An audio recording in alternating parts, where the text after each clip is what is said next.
The fifth order of the House, order of the day, honorable colleagues, is commencement of debate on general principles of bill for an act to provide for a process of national planning and for compliance with the provision of a national development plan for the overall objectives of achieving rapid national development and for other matters related thereto.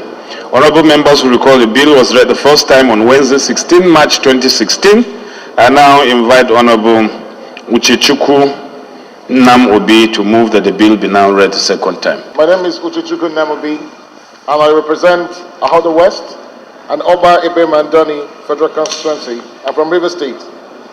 I move that the bill for an act to provide for a process of national planning and for compliance with the provisions of a national development plan for the overall objective of achieving rapid national development and for other matters related thereto be read the second time. I so move.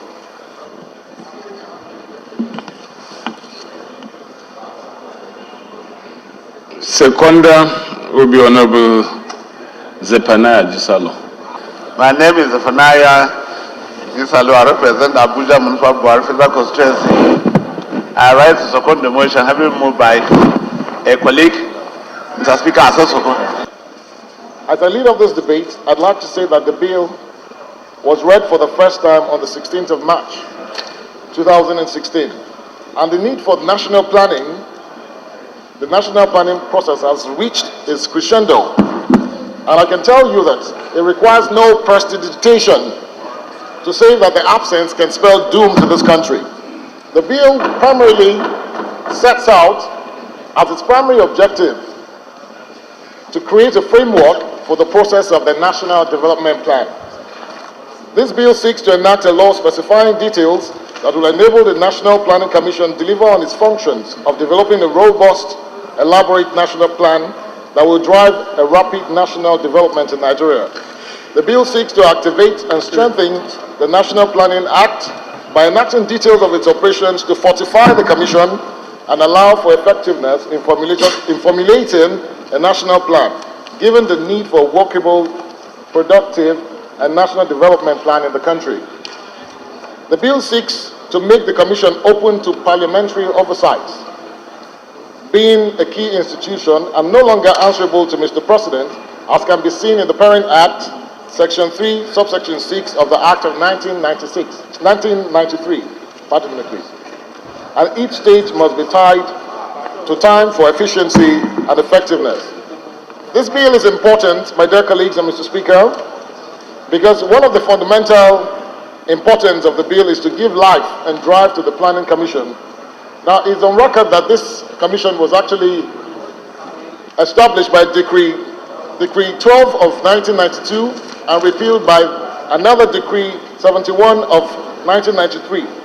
Now, the mandates they have is to set out to determine and advise government of the Federation on matters relating to national development and overall management of our economy. We see that Nigeria, as a matter of fact, is going through certain turbulence, and the functions set under Section 234 of the Act relates to what this is planning to do. The importance, again, is to synergize the efforts towards a true and all-inclusive national development for the plan of the country. The bill seeks to give impetus to the national development by making it a veritable tool for socio-economic development and as an instrument of social engineering. The benefits of this bill will include one of the following.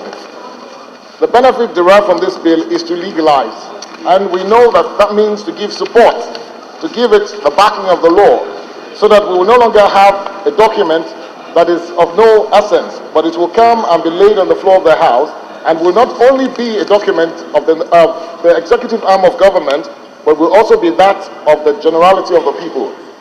Having a national development plan is that it will be implemented, properly monitored, and assessed over a period of time. And what it has proposed is about 10 years. The bill will make the National Development Plan accessible to the public and also the document for the plank of the country's annual national budget. Mr. Speaker, distinguished colleagues, the bill is made up of 5 parts of 22 sessions.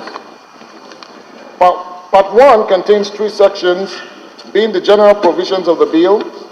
Part 2 of the bill contains sections 4 to 12, which are provisions on the preparations of the national plan.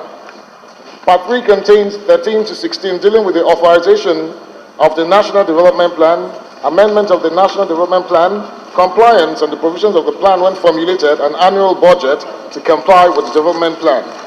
Part 5 contains section 17 to 18, dealing with the midterm and final assessment of the development plan.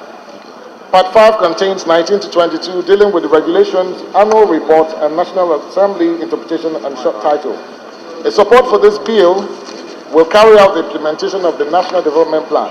Now we know that Nigeria is fraught with some problems, and it is due to the fact that these challenges of the NDP, which has had about 4 in the past from 1964 to 1985, due to military interregnum, and this has led to a lot of problems. Like Mr. Speaker rightly said, if we do not set targets for our nation, it will be difficult. And what this bill seeks to do, basically, is one, to legalize it, set the process in motion, ensure that all segments of the country make inputs through submission of write-ups and even testimonies. Mr. Speaker, the corruption, lack of discipline, lack of commitment, lack of the absence of relevant data, and overall, an over-ambitious government plan has led us to where we are today. And I believe strongly that if this is actually looked at, and if my dear colleagues support this particular bill, it will in no small measure help us in moving our nation further towards sustainable development. Mr. Speaker and distinguished colleagues, thank you for listening, and I pray that you support this motion, this bill.